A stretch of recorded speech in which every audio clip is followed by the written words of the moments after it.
পাকিস্তানে আবার একটা উইকেট পড়ে গেল, বড় উইকেটটা হচ্ছে হাফিজ সঈদ। আপনারা সবাই হয়তো নামটা চেনেন বা জানেন। লস্করে তৈয়বার চিফ হাফিজ সঈদ এবং তার রাইট হ্যান্ড তাকে উড়িয়ে দিল। ঠিক কী হলো, কতটা কি হলো এবং আর কে 72 হুরের কাছে গেল, সবটা দেখাবো, সবটা বলবো। ভিডিওটা পুরো লাস্ট পর্যন্ত দেখুন।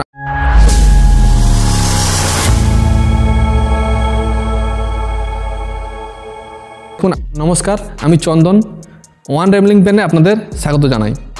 পাকিস্তান থেকে একটা বড় খবর আসছে, এটা হলো লস্করে তৈয়বার বিখ্যাত বা কুখ্যাত জঙ্গি এবং জামাতুত দাওয়া প্রতিষ্ঠাতা হাফিজ সঈদ এবং তার সঙ্গী বা কার্যকর্তা ফয়জাল নদীম বা আবু কাতালকে একেবারে ঝাঁঝরা করে দিয়েছে অজ্ঞাত বন্দুকধারী বা বন্দুকবাজ, যেটা বিগত 22 সালের পর থেকে হয়ে আসছে। এবং আপনারা বারবার দেখেছেন বিরোধী যত আছে বা ভারতের এবং ইউনাইটেড নেশনের যে ডেজিগনেটেড টেররিস্ট যত আছে তাদেরকে কানাডায়, পাকিস্তানে, বাংলাদেশে বিভিন্ন জায়গায় কেউ না কেউ মেরে দিচ্ছে। এবারও ঠিক তেমনটাই হলো। হাফিজ সঈদ এবং তারই সঙ্গী ফয়জাল নদীম ওরফে আবু কাতলকে একেবারে ঝাঁঝরা করে দিল অজানা বা আননোন গানম্যান বা অজানা বন্দুকধারীরা। এরা এখনও পর্যন্ত যেটা ভেরিফাইড, দুটো লাশ যে পাওয়া গেছিল, দুটো লাশ যেটা সামনে এসেছিল তার মধ্যে একটি লাশ আবু কাতলের বলে এটা ভেরিফাইড হয়ে গেছে বা চিহ্নিত হয়ে গেছে, এবং আরেকটি লাশ সেটা কার এখনও পর্যন্ত জানা যায়নি বা ভেরিফাইড হয়নি। সেই লাশটাকে পাকিস্তানি সরকার, পাকিস্তানি আর্মি একদম লুকিয়ে দিয়েছে, অর্থাৎ উধাও করে দিয়েছে। কেউ এখনও খুঁজে পাচ্ছে না বা দেখতেই পাচ্ছে না সেই লাশটা কে এবং কার। তথ্য অনুসারে পাকিস্তানি একজন ইউটিউবার তথ্য অনুসারে সোর্সের মাধ্যমে খবর নিয়েছে বা খবর পেয়েছে এবং ভিডিও করছে। ভিডিওটা পুরো দেখুন। Big news coming in from Pakistan. Unknown gunmen have attacked Hafiz Saeed and his accomplice Faisal Nadeem, who were traveling from Dina in Jhelum area of Punjab in Pakistan. Hafiz Saeed was grievously injured, that is what is being reported, and has been moved to Rawalpindi hospital, where sources are saying that he has succumbed to his injuries. His accomplice Faisal Nadeem has died on the spot along with his driver.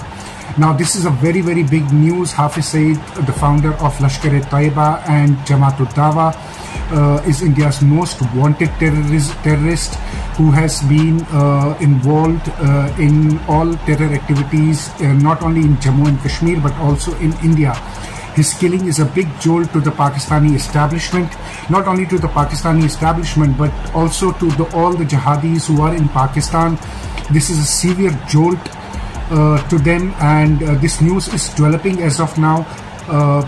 My sources are saying that 80% it is confirmed that Hafiz Saeed has succumbed to his injuries, and he was the one who was present in a Toyota pickup truck with his associate Faisal Nadeem. The unknown gunman had intercepted their vehicle, had opened fire on them, fired several bursts.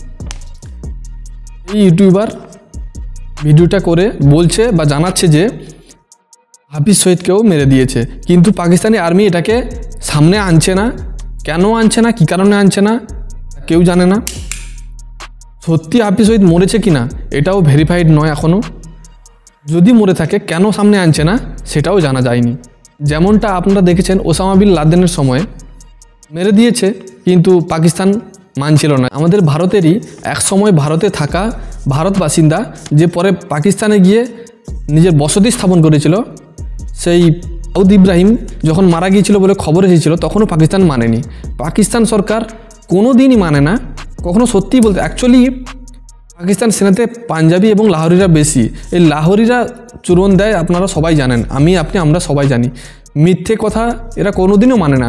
এই যেমন বিগত train হাইজ্যাকে আপনারা দেখেছেন, BLA proof দিচ্ছে, এএসপিআর proof দিচ্ছে যে 150 জন 200 জন army মারা গেছে, কিন্তু পাকিস্তান আর্মি তখনও স্বীকার করছে না যে মারা গেছে বলে। তারা সবসময় মিথ্যে বলে, সত্যিটাকে কখনো স্বীকার করে না। ঠিক এক্ষেত্রেও তেমনটাই, হাফিজ সঈদ মারা গেছে বলে তারা এখনও স্বীকার করেনি। শুধু এটা নয়, এর সঙ্গে আরও একটা ঘটনা ঘটে গেছে, আরও একটা বড় খবর যেটা পাকিস্তানের পেশাওয়ারে ঘটে গেছে। সেটা হলো মসজিদের সামনে বোমা বিস্ফোরণ। মসজিদের সামনে বোমা বিস্ফোরণে উড়ে গেল লস্কর-ই ইসলামের ফাউন্ডার, যিনি লস্কর ইসলামের ফাউন্ডার ছিলেন মুফতি মুনির সাকির, তাকেও উড়িয়ে দিল। এই জঙ্গিও ভারতের শত্রু ছিল, কোনো ভারত বন্ধু ছিল না, ভারতের শত্রু ছিল এবং ভারতের মধ্যে অনেক আতঙ্কবাদী হামলার ষড়যন্ত্রকারী ছিল। এই ভারতের বিরুদ্ধে বিভিন্ন রকম ষড়যন্ত্র করে বেড়াতো। জঙ্গি গোষ্ঠীগুলির মধ্যে অন্যতম জঙ্গি, এই জঙ্গিকে পাক সেনা বা পাকিস্তানের মিলিটারি এক বিশেষ রকমের পাহারা দিয়ে রাখত সব সময়। ভারতের বিরুদ্ধে সব রকম পরিকল্পনায় এই লস্কর ইসলাম ফাউন্ডার মুফতি মুনির সাকিরের হাত রয়েছে বলে এটাও জানা যায়। তাকেও উড়িয়ে দিয়েছে এই পেশাবর মসজিদে বোমা বিস্ফোরণে। আচ্ছা, কি হচ্ছে বলুন তো? একের পর এক আমরা দেখছি, একে নাই ওকে, ওকে নাই তাকে। যত ভারত বিরোধী শত্রু আছে, বিশেষ করে ভারতের বিরুদ্ধে শত্রুতা করে, ভারতের বিরুদ্ধে আতঙ্কবাদী হামলার যারা ষড়যন্ত্র করে, তাদেরকেই মেরে দিচ্ছে কোনো অজানা বন্দুকধারী, অজানা বা আননোন গানম্যান। 22 সালের পর থেকে একের পর এক এরকম হয়ে চলেছে।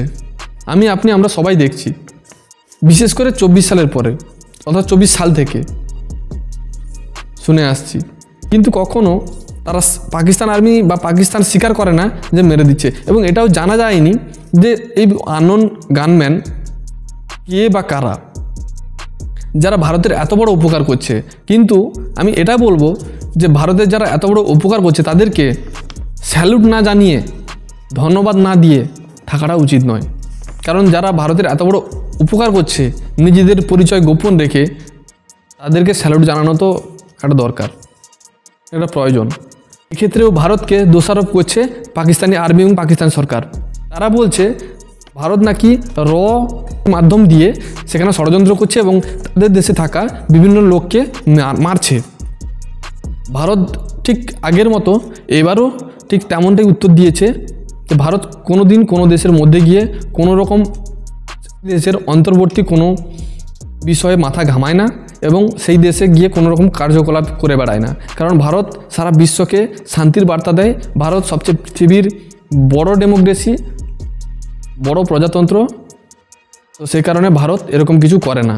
তা সত্ত্বেও সেই তাদের একরকম চূড়ন মিথ্যে বলা পাকিস্তানিদের যে ভারত এরকম করে বেড়াচ্ছে। এই আননোন গানম্যান কারা, কে বা কে হতে পারে? আপনাদের কি মতামত কমেন্ট বক্সে কমেন্ট করে জানাতে ভুলবেন না। ভিডিওটি ভালো লাগলে চ্যানেলটি সাবস্ক্রাইব করুন, ভিডিওটা লাইক করুন এবং বেল আইকনটি প্রেস করে পাশে থাকতে ভুলবেন না নতুন নতুন ভিডিও সবার আগে আপনার কাছে পৌঁছে দেওয়ার জন্য। আমাদের চ্যানেল সবার আগে, সবার প্রথমে নিউজ মিডিয়াগুলোর না দেখানো খবরও আপনার কাছে সবার আগে পৌঁছে দেবে। আপনারা পাশে থাকুন, সহযোগিতা করুন। এই চন্দন আপনাদের সঙ্গে সবসময় ছিল, আছে, থাকবে।